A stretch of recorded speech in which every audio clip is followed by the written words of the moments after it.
Isang peace walk din ang isinagawa kahapon para isulong ang karapatan ng Pilipinas sa West Philippine Sea.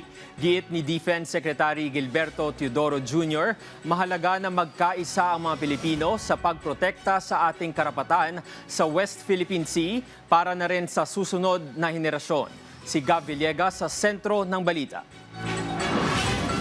Nagsama-sama ang iba't ibang ahensya ng pamahalaan, mga civil society organization, mga miyembro ng akademya, pribadong sektor at publiko para sa isinagawang National Peace Walk sa Maynila. Ito ay para ipakita ang kolektibong pagpapahayag na suporta para sa kapayapaan, rule of law at paggiit sa karapatan ng Pilipinas sa West Philippine Sea ngayong ginugunita ng bansa ang ika-10 anibersaryo ng 2016 Arbitral Award.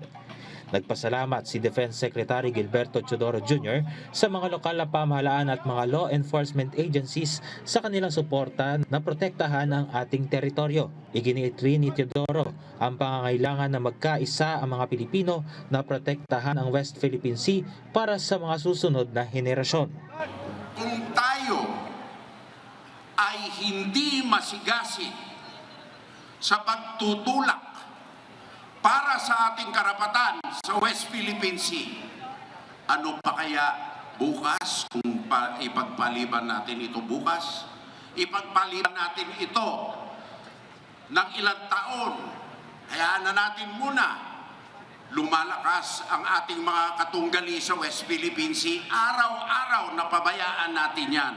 Araw-araw na matulog tayo dyan, ay meron tayong mga hamon na hindi natin pwedeng pabayaan.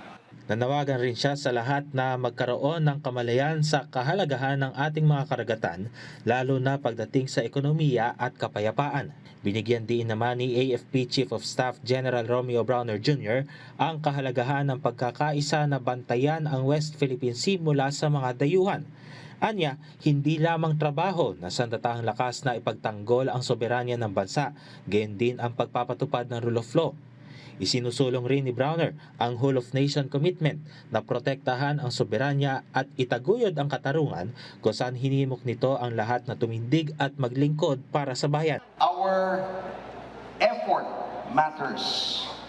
Many choose to stand for what is right, reject disinformation, and remain fruitful to the truth.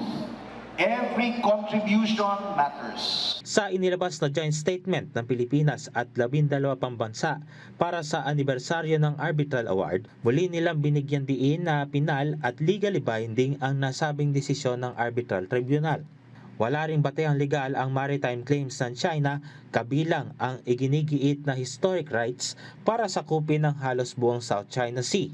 Mariin din ang pagtutol ng mga bansa sa agresibong aksyon ng Chinese Coast Guard at Maritime Militia at tahasan rin nilang kinokondena ang pambubuli, harassment at pananakot na naglalagay sa buhay ng mga sundalo at ordinaryong mga ngisdang Pilipino sa kapahamakan.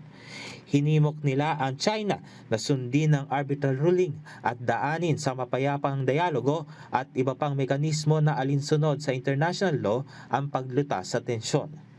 Gab Villegas para sa Bayan.